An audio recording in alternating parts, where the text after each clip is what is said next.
اهلا بحضراتكم في يوم جديد من ايامنا في اسكندرية. موجودين فين؟ موجودين في شارع 45، اهم شوارع اسكندرية او اهم الشوارع اللي موجودة في شرق اسكندرية بالتحديد. شارع 45 شارع مهم، وزي ما حضراتكم شايفين التصوير ده خلال الامطار، امطار نوة الشمس الصغرى اللي موجود قدامنا دلوقتي ده. كوبري شارع جمال عبد الناصر، واللي جايين طبعا العربيات اللي جاية قدامنا جاية من 45 قبلي السكة ومتجهة اتجاه بحري السكة، زي طبعا الطريق اللي قدامنا ده.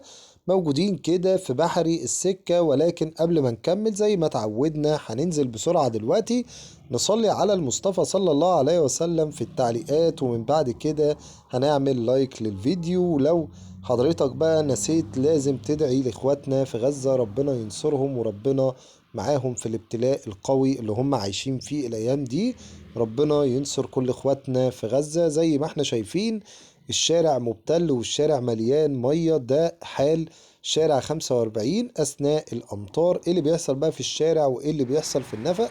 خليني اقول لكم كده اهو. قربنا عند النفق. النفق طبعا لو حضرتك نزلت هتاخد اتجاه الكورنيش، لو متجه اتجاه الشاطبي سيدي جابر المنشية طلعت فوق كده نفس المكان اللي انا فيه، هتاخد بقى اتجاه ايه؟ هتاخد اتجاه المندرة وشواطئ العصافرة وكمان ابو قير والمعمورة والمنتزه. شايفين يا جماعة ده كده ايه؟ ده كده اعلى الممشى اللي موجود او اعلى النفق اللي موجود، نفق 45. شارع 45 يعتبر من الاماكن الجميلة جدا بالنسبة للسكن. بصوا يا جماعة النفق طبعا ده النفق اهو، الاتوبيس نازل تحت.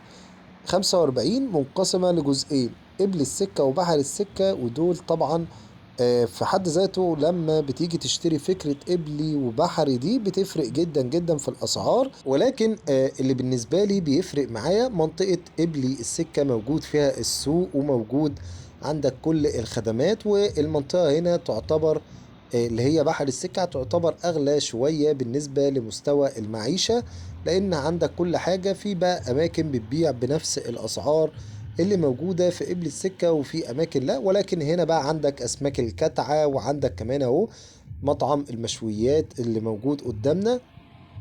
زي ما احنا بنشوف كده أنا طلعت بقى أعلى الكوبري عشان أوري حضراتكم شكل الشارع. كده بقى عديت الاتجاه التاني، اتجاه الممشى السياحي، وكمان ده النفق اهو، ده نفق 45 وطريق الكورنيش قدامك.